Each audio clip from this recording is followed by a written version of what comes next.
Good morning, and thank you for joining us for our study of God's Word.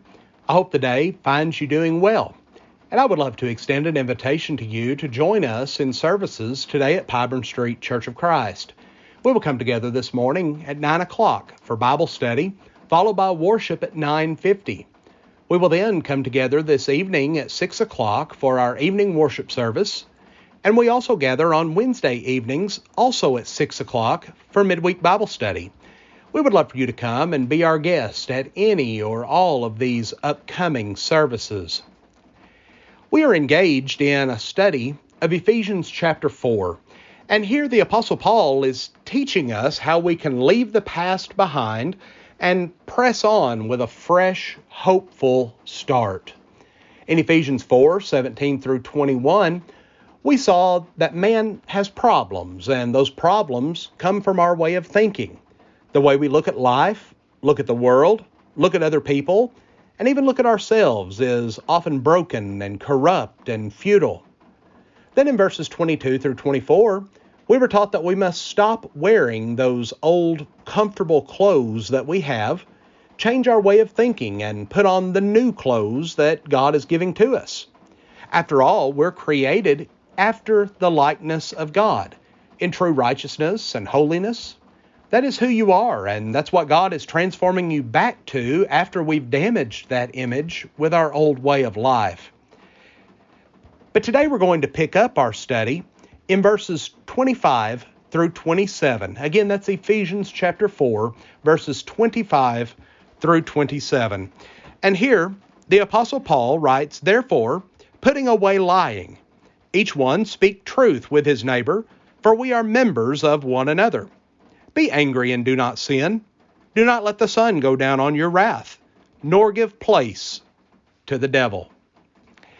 As we continue through this paragraph in Ephesians 4, I want us to observe two things. First, Paul is not giving us a list of things to do. What I want us to see is that Paul is describing some of the old clothes that we have problems with that need to be replaced with new clothes. So don't read this as a do this list. Rather, read this as here are the old clothes that we keep going back to. But here are the new clothes that we need to be wearing. But second, throughout this paragraph, Paul is going to tell us why we need to make these changes. So he's not merely going to say, just do it because I said so. He's going to teach us why putting on these new clothes is so important. So watch for these two things as we go through this paragraph over the next few lessons. And let's look at some of the clothes that we might be wearing and the clothes that we need to change them into. Well, we start there in verse 25 with this question. Do you wear deceptive clothes? In verse 25, we're taught that we are to put away falsehood. This old way of life is being deceptive with other people. And we don't lie to other people. We do not deceive other people. But let's consider for just a moment why we lie. Why do we choose to be deceptive? Well, I think the common answer is that we're fearful of the consequences. The reason we choose to deceive is because we are trying to avoid negative consequences. We're afraid of what might happen if we're completely honest with others. But friends, I want us to see that this is a selfish motivation.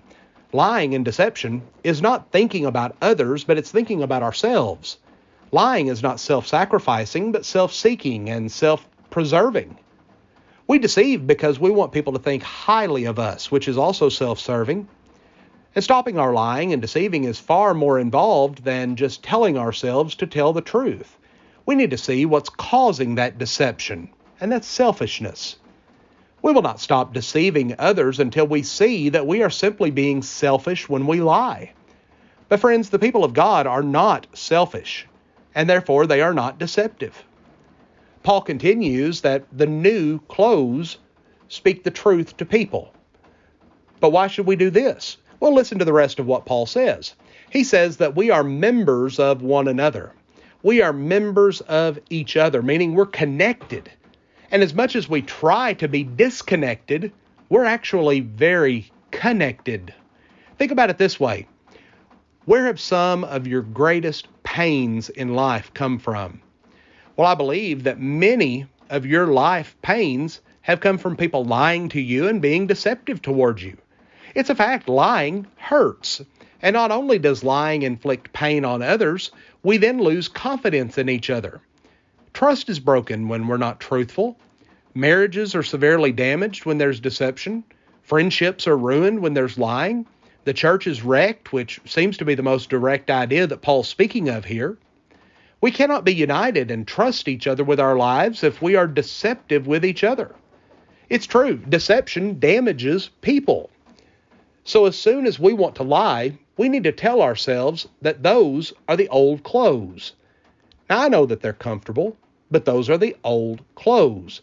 God is clothing us with new clothes that are in His image. And friends, God does not lie. God is not deceptive. Neither are His children liars and deceivers. But then as we come into verses 26 and 27, we find Paul asking us another question. Do you wear angry clothing? Well, another piece of old clothing that we have to take off and put away is anger. Paul says there in verse 26, be angry and do not sin. Now this might be a passage that we easily misuse. I think we easily justify ourselves that our anger is acceptable. So we need to stop and break down this teaching that Paul is giving to us. And it's worth noting that in verse 31, Paul says that all anger is to be put away from us. So how can Paul say to be angry but do not sin when later he tells us to rid ourselves completely of anything resembling anger? Well, we should start by realizing that the emotions we feel are God-given emotions. Anger is one of those emotions that God has given to every person. We feel anger because God gave us that ability. We also realize that there are things that we should be angry about. We should be angry to see an innocent person harmed by a wicked person. We should be angry when there is murder, rape, and abuse. We should feel anger when there is violence in the world. There is anger when we see injustice. And you might even remember that the scriptures tell us that Moses was angry with the people of Israel because of their repeated sinning. But we must be careful about this, because sometimes emotions can be incorrect and they can be ungodly. And it would be too simplistic to say that all feelings of anger are right. Friends, this is not true.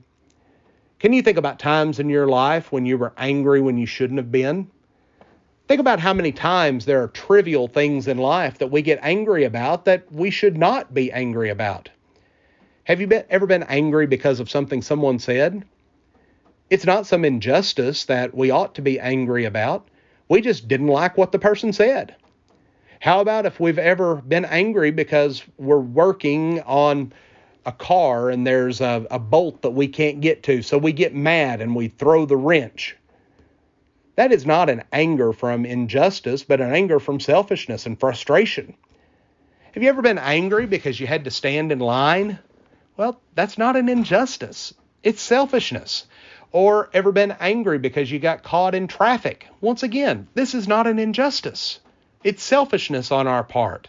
We don't like what's going on, so we need to see that just because God gave us an emotion, that does not mean it's been perfectly trained to respond at the right times. God gave us a great example of how this can happen through the prophet Jonah. Jonah was sent to preach to the large city of Nineveh. But Jonah didn't want to preach to them because he felt that they were not worthy. He felt that they were worthy of judgment, not of forgiveness. To be fair, the city was indeed worthy of judgment.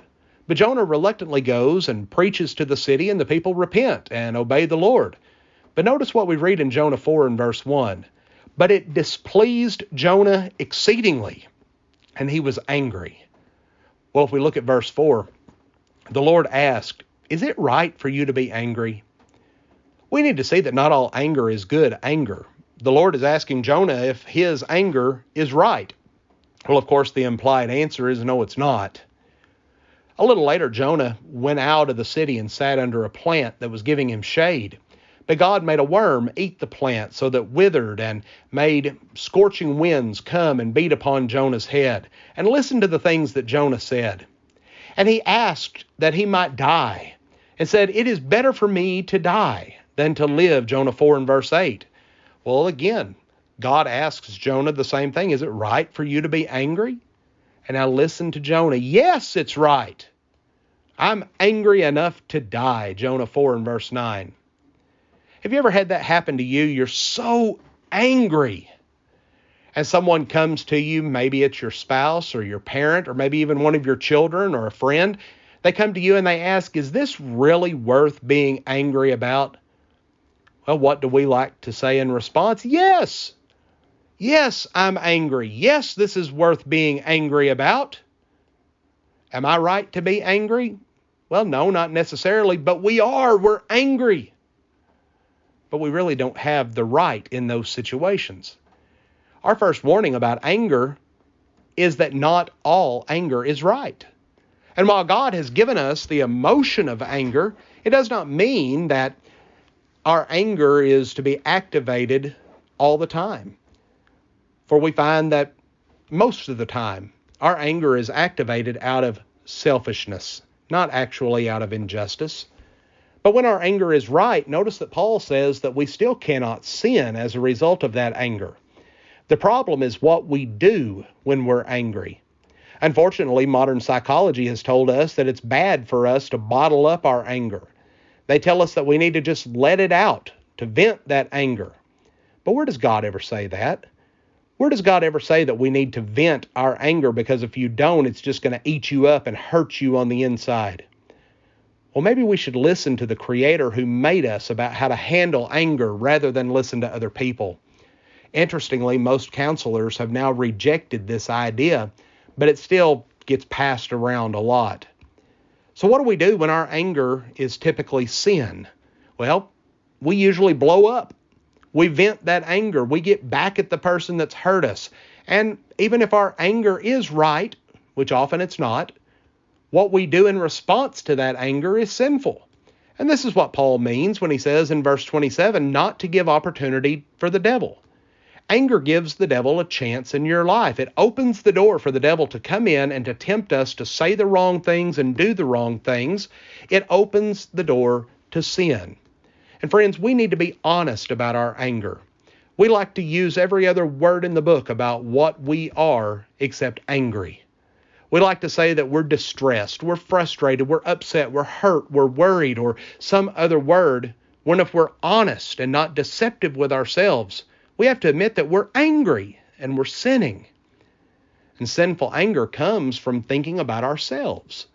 And the reason we need to stop wearing angry clothes is because we are making a large space in our lives for the devil to come into and to tempt us to sin.